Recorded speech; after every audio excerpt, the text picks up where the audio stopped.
আমি একটা বোবা মেধাবী মেয়েকে বিয়ে করেছিলাম আমার পছন্দে। আমার মা বাবাও তাকে খুব পছন্দ করত। সে দেখতে খুব সুন্দরী ছিল। কিন্তু এই বোবা মেয়েকে আমার পরিবারের সবাই মেনে নিলেও আমার বড় ভাই মেনে নিতে রাজি হলো না। আমি ভাইয়ার কথা কানে না নিয়ে আমি তাকে বিয়ে করে নিলাম। কিন্তু আমার স্ত্রী কথা বলতে পারত না, তাই ভাইয়া ভেবেছিল তার সাথে যাই হোক না কেন সে বলতে পারবে না। আমি একদিন বাড়িতে ছিলাম না, আর এই সুযোগে আমার বড় ভাই একদিন আমার স্ত্রীর রুমে ঢুকে যায়। তারপর কি হয়েছিল সেটা জানতে গল্পটি প্রথম থেকে শেষ পর্যন্ত শুনতে থাকুন। যদি টেনে টেনে শুনেন তাহলে আপনারা কিছুই বুঝতে পারবেন না। তাই গল্পটি মনোযোগ দিয়ে শুনুন। তাহলে মূল গল্পটি বলি। আমি তিন ভাইয়ের মধ্যে ম্যাচ। সবে মাত্র পাবলিক ভার্সিটি থেকে পাশ করে বেরিয়েছি। কয়েকটা চাকরির ইন্টারভিউ দিয়েছি। বড় ভাইয়ের বিয়ে হয়েছে। আমাদের পরিবার মোটামুটি ধার্মিক পরিবার বলা যায়। পর্দা করার ব্যাপারে এত কঠোর না হলেও নামাজ রোজার ব্যাপারে আমাদেরকে ছোটবেলা থেকেই উৎসাহিত করা হয়েছে। আমার ভাইয়ের জন্য মেয়ে দেখার সময় ধার্মিক পরিবারের মেয়েকেই বেশি প্রাধান্য দিয়েছিল। আল্লাহ চাহেন তো চাইলে পাওয়া যায় না এমন কিছুই নেই। আলহামদুলিল্লাহ, এমন মেয়েকেই মা ঘরের বউ করে আনে। সেদিন গ্রামে ভাবির কাজিনের বিয়েতে গিয়েছিলাম পুরো পরিবার। খাওয়া দাওয়ার পর কয়েকজন মিলে বসে গল্প করছিলাম। দূর থেকে লক্ষ্য করলাম একটি কমপ্লিট হিজাব পরিহিতা, হাত মোজা, পা মোজা সহ মেয়ে। মেয়েটি আমাদের রুমের দিকেই আসছে।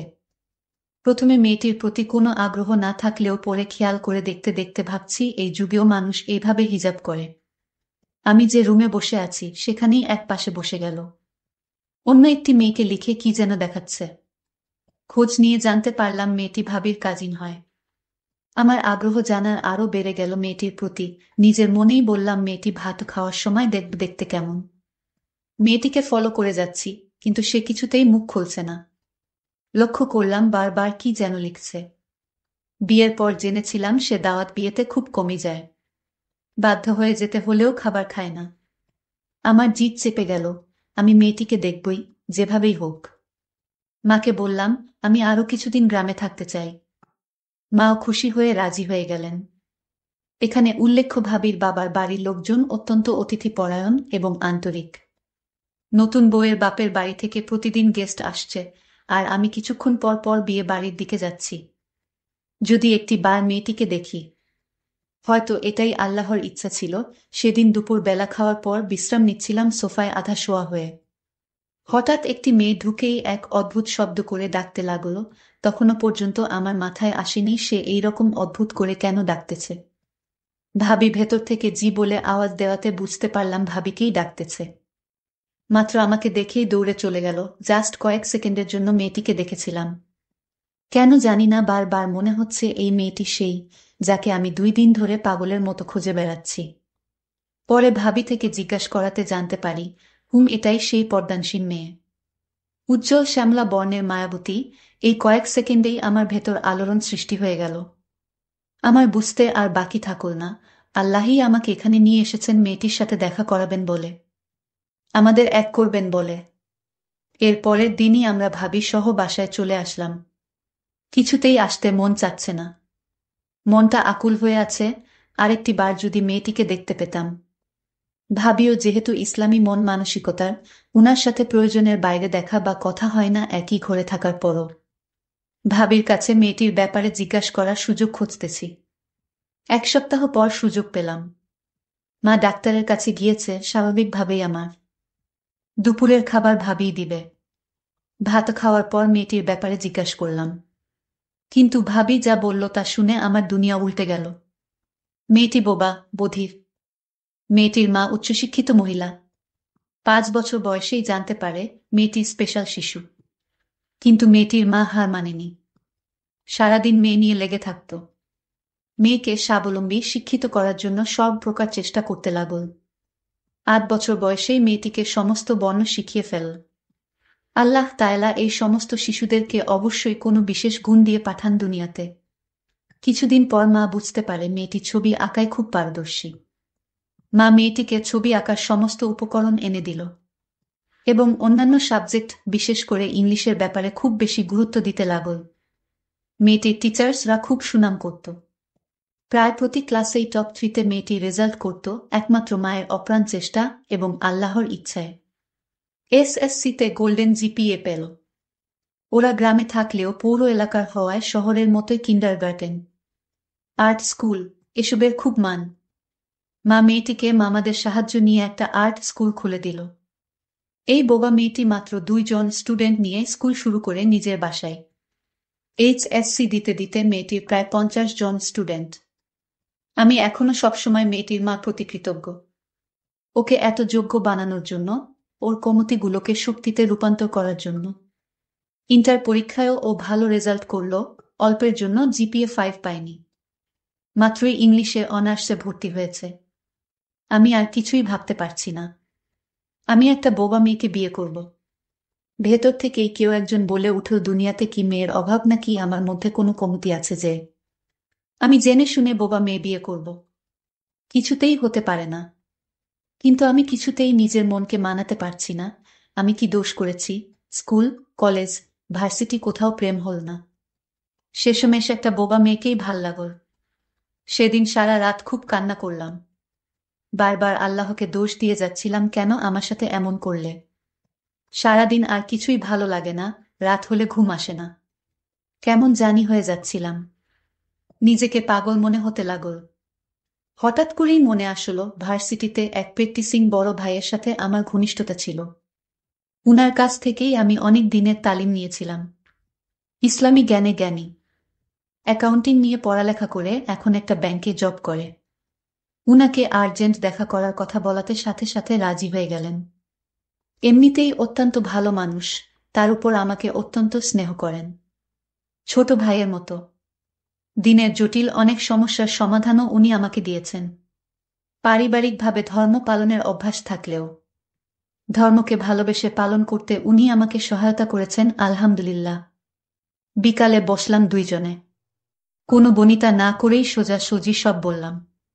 ভাই যা বলল তাতে আমার সমস্ত চিন্তা দূর হয়ে গেল, অনেক রিল্যাক্স ফিল করছিলাম সেই মুহূর্তে। ভাই বলল, আমরা সবাই দুনিয়াতে পরীক্ষার জন্য এসেছি, দুনিয়া চিরস্থায়ী কিছু নয়।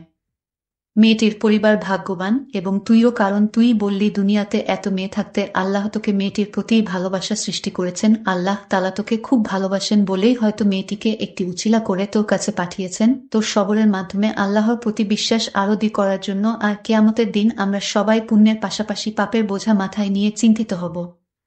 কিন্তু মেয়েটির পাপ বলে কিছু থাকবে না, ওর হিসাবের খাতা থাকবে সাদা। সে শিশুর মতো পবিত্র অবস্থায় দুনিয়াতে এসেছে এবং একই অবস্থায় দুনিয়া থেকে বিদায় নিবে। যেহেতু সে কিছু শুনেনি, কিছু বলেনি, দুনিয়ার খারাপ কিছু সে গ্রহণ করেনি, তার পাপের বোঝা হবে হালকা। আল্লাহ চাহেন তো মাগরিবের নামাজ পড়ে আল্লাহর শুকরিয়া আদায় করে অফুরন্ত আনন্দ নিয়ে বাসায় ফিরলাম।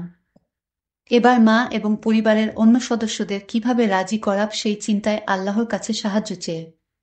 কোনো মাই চাইবেন না তার সন্তান কোনো বোবা বধির মেয়েকে বিয়ে করে। অনেকক্ষণ চুপচাপ শুয়ে থাকলাম আর আল্লাহকে মনে মনেই বলতে লাগলাম, হে আল্লাহ, একটা সহজ পথ দেখাও যাতে মাও কষ্ট না পায় আর আমিও ওকে পেয়ে যাই। আমার জব না হওয়া পর্যন্ত বিয়ে করার পরিকল্পনা নেই। তারপরও আমি চাচ্ছি পরিবারের সবাইকে রাজি করিয়ে নিতে আর মাকে বলে বিয়েটা ফাইনাল করে রাখতে। আল্লাহ চাহেন তো জব অতি শীঘ্রই হয়ে যাবে। রাতে খাওয়ার পর আমি মা বাবার রুমে গেলাম। ডাইরেক্ট মাকে বললাম আমি বিয়ে করতে চাই। মা বাবা একটু অবাক হয়নি, কারণ ছোটবেলা থেকেই আমি একটু একরোখা এবং জিদ্দি টাইপের। মা কোনো রকম কথা না বাড়িয়ে জিজ্ঞাসা করলেন, মেয়েটি কে? ভাবির কাজিন। মেয়েটির নাম বলার পর মা চুপ হয়ে গেলেন। বাবা কিছুটা রেগে গেলেও আবার মার দিকে তাকিয়ে শান্ত হয়ে রইলেন। মা বললেন, আগামীকাল কথা বলবো, এখন ঘুমাব, আমার শরীরটা ভালো নেই। কাল পর্যন্ত অপেক্ষা করা আমার জন্য খুবই কষ্ট করছিল। মেয়েটি আহামরি সুন্দরী নয়, বোবাও, কিন্তু আল্লাহর ইচ্ছার আগে কোনো কিছুই টিকতে পারে না। আর তাই হয়তো ওর প্রতি আমার আকুলতা, অস্থিরতা, হারানোর ভয় এভাবেই বেড়ে যাচ্ছে। যেন আল্লাহই আমার ভেতরে এইসব সৃষ্টি করে দিয়েছেন। সকালে নাস্তার পর বড় ভাই, বাবা সহ সবার উপস্থিতিতে মা খানিকটা গরম মেজাজ নিয়ে সবাইকে সব জানানোর পর বলল, এই বিয়ে হবে না। আমার কিসের অভাব, ছেলের জন্য বোবা মেয়ে আনতে হবে। সবাই যার যার মতামত দেওয়ার পর আমি ওই দিনই ভাইজানের কথাগুলোই ওখানে সবাইকে বললাম। আরো বললাম, মা দেখিও, আমি খুব সুখে থাকব। আমার সুখ দেখে মানুষ ঈর্ষা করবে। তুমি মামির কথা সবসময় বলো না, কিভাবে মামাকে অপদস্থ করে। সেই হিসেবে বোবা হলে কি সমস্যা মা? মা এমনিতেই ঠান্ডা মানুষ, কিন্তু এইবার বেশ রেগেই বললেন, মেয়েটি কারো সামনেও আসে না, আওয়াজও শুনি শুনি, যেহেতু কথা বলতে পারে না। কি এমন দেখলি যে তুই শুধু ওকে বিয়ে করবি? তাছাড়া আত্মীয় স্বজন কি বলবে? মা, সুন্দর দিয়ে কি করব? একটা দুইটা সন্তান হলেই সৌন্দর্য নষ্ট হয়ে যায়। কিন্তু ভালো আচরণ, ভালো মানসিকতা আর ভেতরের মানুষটাই চিরজীবন থেকে যায়। আর সেটাই আমাকে সুখ দিতে পারবে। বিয়ের পর কয়েকদিন আত্মীয়রা বলাবলি করবে। সেই আত্মীয়রাই কিছুদিন পর সুখী, অসুখী, সফল অসফল জীবন নিয়ে আলোচনা করবে। লোকেদের দেখানো কয়দিনের জন্য, সংসার সুখের হোক আর দুঃখের হোক, তা সারা জীবন শুধু আমারই জন্য। তাছাড়া মেয়েটি মেধাবী। আমি আর কারো কথা না শুনে আমি একটা কাজী অফিসে গিয়ে বোবা মেয়েটিকে বিয়ে করে ঘরে নিয়ে আসলাম। আমার মা বাবা সবাই খুশি হয়েছিলেন, কিন্তু আমার বড় ভাই এই বিয়েটা কিছুতেই মেনে নিতে পারছিল না। আমার বড় ভাই ছোটবেলা থেকেই আমার ভালো দেখতে পারত না। আমার মা আমি ছোট বলে আমাকে একটু বেশি আদর করত। সেটা আমার ভাই সহ্য করতে পারত না। আর আমি একটা ভালো পর্দাশীল মেয়ে এবং খুবই মেধাবী বোবা মেয়েকে বিয়ে করার কারণে হিংসা করত। আমি সেটা ভালোভাবে বুঝতে পারি, কিন্তু ভাইয়ের সামনে কোনোদিন কথা বলিনি। আমি ভাইয়াকে ভালো ভাবতাম, কিন্তু তার উপরের রূপটা খুব ভালো ছিল, ভিতরটা খুবই খারাপ ছিল। আমি সেটা বুঝতে পারতাম, কিন্তু কিছুই বলতাম না বড় ভাই বলে। আমি আমার স্ত্রীকে বাড়িতে নিয়ে আসলাম। আমার বড় ভাই বলল, তোর এত বড় সাহস, আমাকে না জানিয়ে তুই একটা বোবা মেয়েকে বিয়ে করেছিস। আমি ভাইয়াকে বলেছিলাম, ভাইয়া, এই পৃথিবীতে সবাই মানুষ, এখানে সে হোক বোবা কিংবা প্রতিবন্ধী, একই আল্লাহর সৃষ্টি। আল্লাহর সৃষ্টিকে যারা পছন্দ করে না তারা মানুষ না, তারা উপরের দিকটাই মানুষ, ভিতরটা অমানুষ। আমার ভাইয়া আমার কথা শুনে খুব রাগান্বিত হল। আমার স্ত্রী তখন আমায় ইশারা করে বলল, ঝগড়া না করতে, আমাকে বলল মাথা ঠান্ডা রাখতে। আমি আমার স্ত্রীর কথা মেনে নিলাম এবং রুমে গিয়ে বিশ্রাম নিলাম। একদিন আমি বাসায় ছিলাম না, তখন আমার বড় ভাই আমার স্ত্রীকে বলল, আসলে আমি অন্যায় করেছি, তুমি আমায় ভুল বুঝো না, এই ধরনের কথা বলতে লাগলো। আমার স্ত্রী কথা বলতে পারে না, তাই লিখিত আকারে বুঝিয়ে দিল, আপনার কোনো দোষ নেই, সব দোষ আমার এবং আমার কপালের, কারণ আমাকে দুনিয়াতে আল্লাহ পাঠিয়েছেন বোবা করে, এটাই আমার দোষ। আমি বাড়িতে গিয়ে দেখি আমার স্ত্রীর সাথে আমার বড় ভাই আলাপ করছে। আমি কাছে গিয়ে জিজ্ঞেস করলাম, ভাইয়া কি হয়েছে, কোনো সমস্যা? ভাইয়া তখন বলল, আরে না, কোনো সমস্যা না, আল্লাহ তোরে একজন নেককার স্ত্রী দিয়েছেন। আমার তো ভাইয়াকে সন্দেহ হলো, কারণ যে ভাইয়া গতকাল আমার সাথে রাগারাগি করেছে, আজ সে আমাদের ভালো উপদেশ দিচ্ছে। এটার পিছনে কোনো কারণ আছে। আমার ভাইয়া তারপর রুম থেকে চলে গেল। পরের দিন আমি সন্ধ্যায় বাড়িতে ফিরলাম, ফিরে দেখি ভাইয়া আমার স্ত্রীকে কি যেন ইশারায় বলছে। আমার স্ত্রী কথা বলতে পারে না, আর তাকে ইশারায় বুঝাতে চেয়েছে।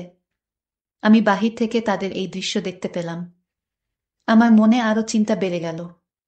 ভাইয়া আমার স্ত্রীর রুমে বারবার কেন যায়, এটা তো আমি কিছুই বুঝতেছি না। আর তার সাথে কি কথা বলে?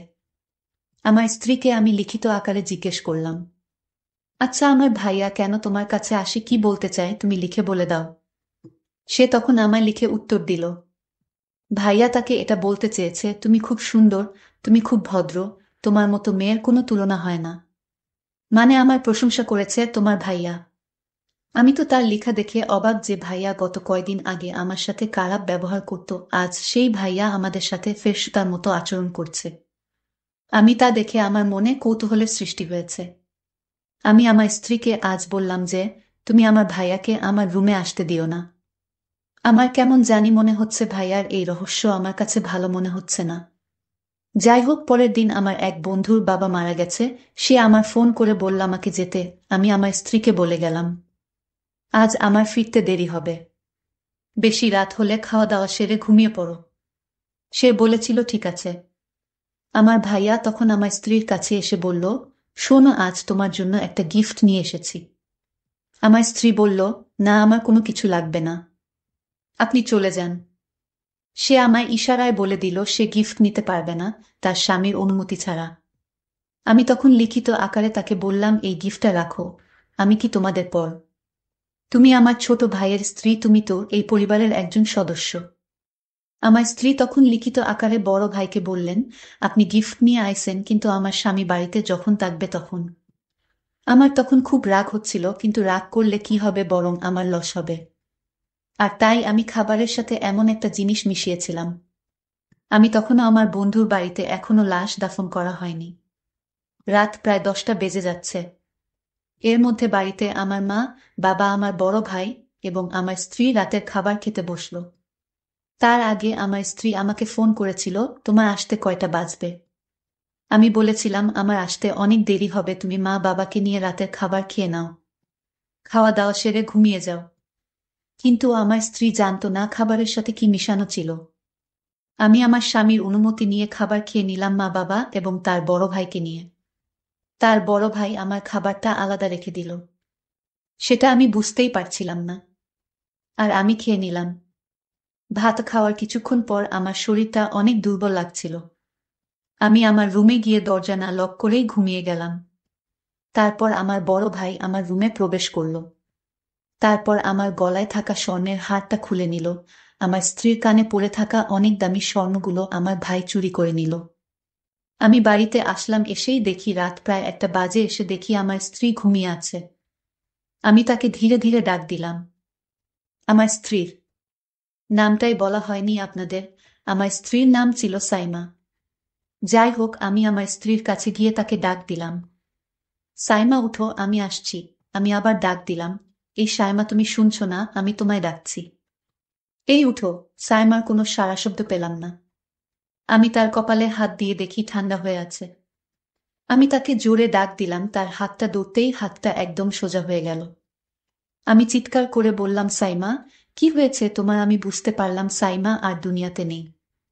সে চলে গেছে দুনিয়া ছেড়ে, সাইমা মারা গেছে। কিন্তু আমি মনে মনে ভাবতে লাগলাম, সাইমার তো কোনো রোগ ছিল না, তাহলে হঠাৎ করে কেমনে মারা গেল?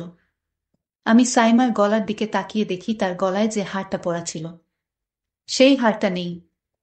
তার কানের মধ্যে পড়ে থাকা স্বর্ণের অলংকারগুলো নেই। আমার আর বুঝতে বাকি রইল না, এই ঘটনাকে ঘটিয়েছে আমার মৃত স্ত্রীর পাশে একটা আংটি পড়ে রইল। আমি আংটিটা দেখে নিশ্চিত হলাম এর সবকিছুর পিছনে আমার বড় ভাই দায়ী। কারণ আংটিটা ছিল আমার বড় ভাইয়ের হাতে। সেটা সাইমার ঘরে পড়ে রইল। আমি চিৎকার করে বললাম, আমার এত বড় ক্ষতি কে করেছে? আমার স্ত্রীকে কেন মেরে ফেলেছে? আমি কান্না গলায় বলতে লাগলাম। তখন আমার ভাইয়া দৌড়ে আসলো, আমার কাছে বলল, কি হয়েছে তোর স্ত্রীর? আমি বললাম, চুপ, একদম চুপ, তুই একটা কথাও বলবি না। তুই আমার ঘরের সবকিছু চুরি করে নিয়ে নিতি, তুই আমার সকল সম্পদ চাইলে আমি তোকে নিঃস্বার্থভাবে তোকে দিয়ে দিতাম, কিন্তু তুই আমার স্ত্রীকে কেন দুনিয়া থেকে বিদায় করে দিলি? কি দোষ ছিল আমার স্ত্রীর? আমার স্ত্রী বোবা ছিল, এটা কি তার অপরাধ ছিল? এগুলো বলতে বলতে আমিও জ্ঞান হারিয়ে ফেললাম। বাবা মা ভাইয়াকে পুলিশে দিয়ে দিল। তার যাবজ্জীবন জেল হয়েছিল। আমার ভাই ছিল লোভী, আমার ভালো দেখতে পারত না। বন্ধুরা, আমাদের সমাজে এরকম অনেক লোভী মানুষ আছে, যারা নিজের কাছের মানুষগুলোকে এমন শোকাহত করে থাকে শুধু অর্থের জন্য। বন্ধুরা, আজকে গল্পটি কেমন লাগলো তা অবশ্যই কমেন্ট করে জানাতে ভুলবেন না। আর এরকম নতুন নতুন গল্প পেতে আমাদের চ্যানেলটিকে সাবস্ক্রাইব করে পাশে থাকবেন। ধন্যবাদ। আমার কথা শুনে ভাবি একটু লজ্জা পেলেন এবং বললেন, এসো, বিছানায় বসো। আমি তার পাশে বসে গল্প করতে লাগলাম। হঠাৎ ভাবি আমার খুব কাছে চলে এলেন এবং আমাকে জড়িয়ে ধরে বললেন, রাকিব, আমি তোমাকে ভালোবাসি। আজ আমি তোমার কাছ থেকে তোমার ভালোবাসা নিতে চাই। তুমি কি দেবে? হ্যালো বন্ধুরা, কেমন আছো সবাই? আমি রাকিব। আমার বয়স 22 বছর। আমি আমার পরিবারের সাথে থাকি। আমাদের পরিবারে আমার বাবা, মা এবং আমার একজন বড় ভাই আছেন। 3 মাস আগে আমার বড় ভাই বিয়ে করেছেন। তার স্ত্রী অত্যন্ত সুন্দরী ছিলেন। আমি তাকে খুব পছন্দ করতাম এবং এখনও করি।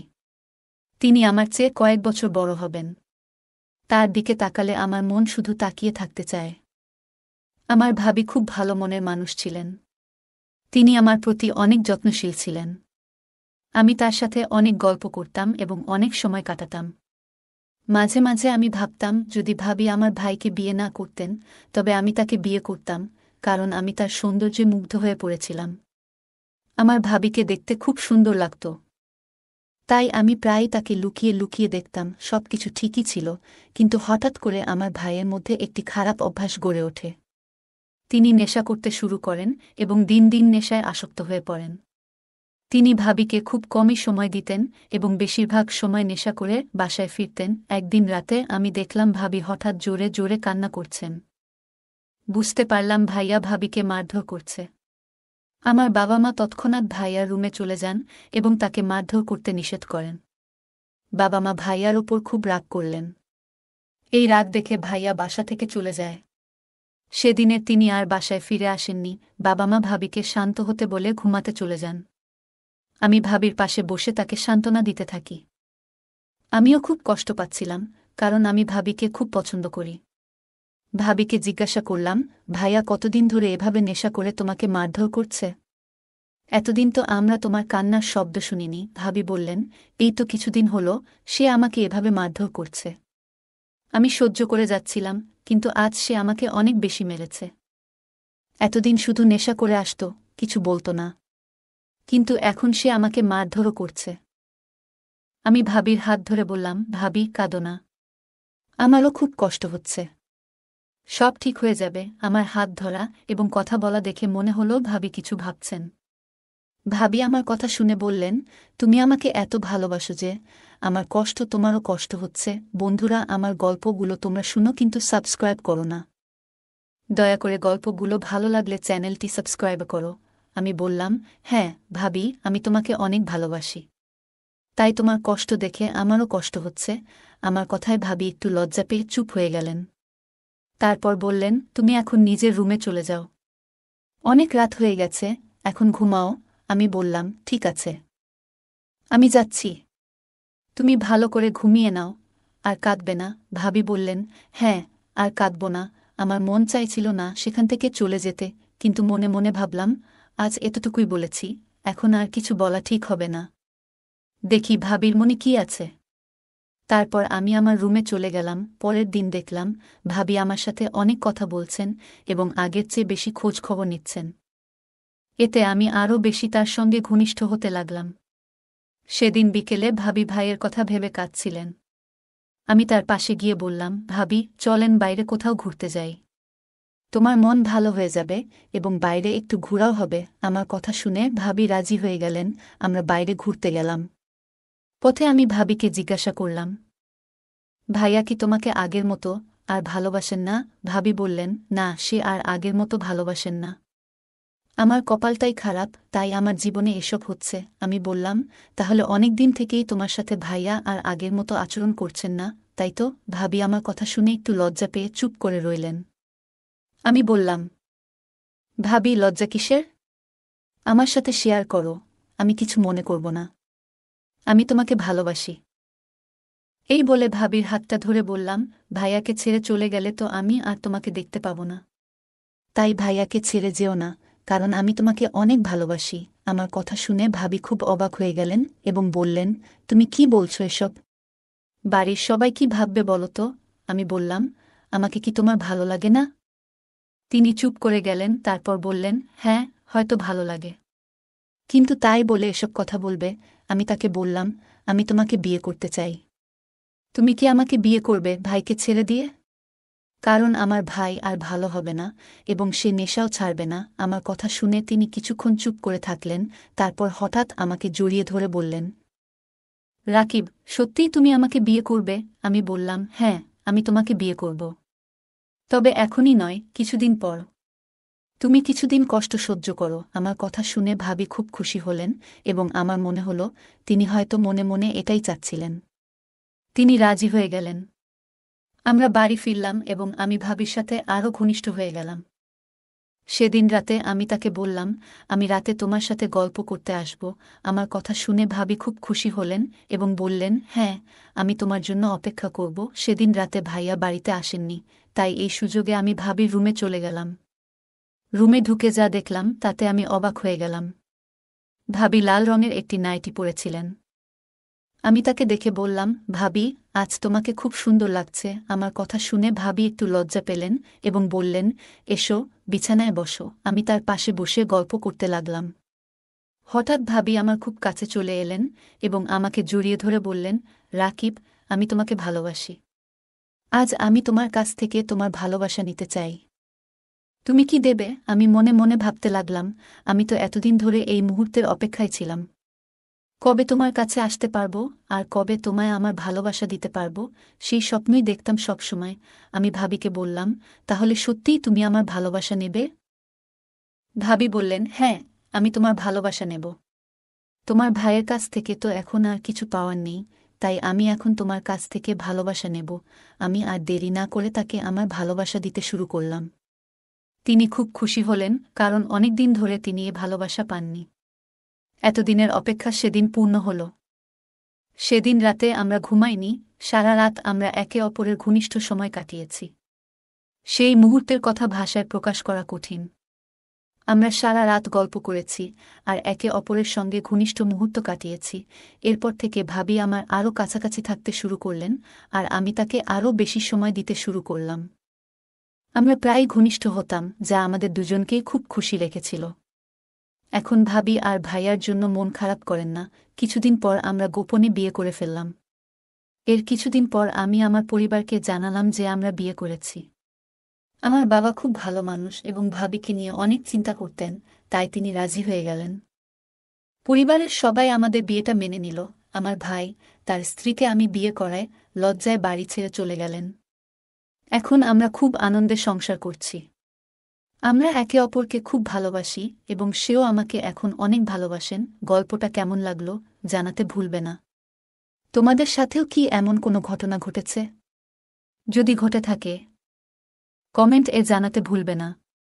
আরও মজার মজার রোমান্টিক গল্প শুনতে চাইলে ভিডিওটি লাইক, শেয়ার এবং চ্যানেলটি সাবস্ক্রাইব করতে ভুলবে না। ধন্যবাদ।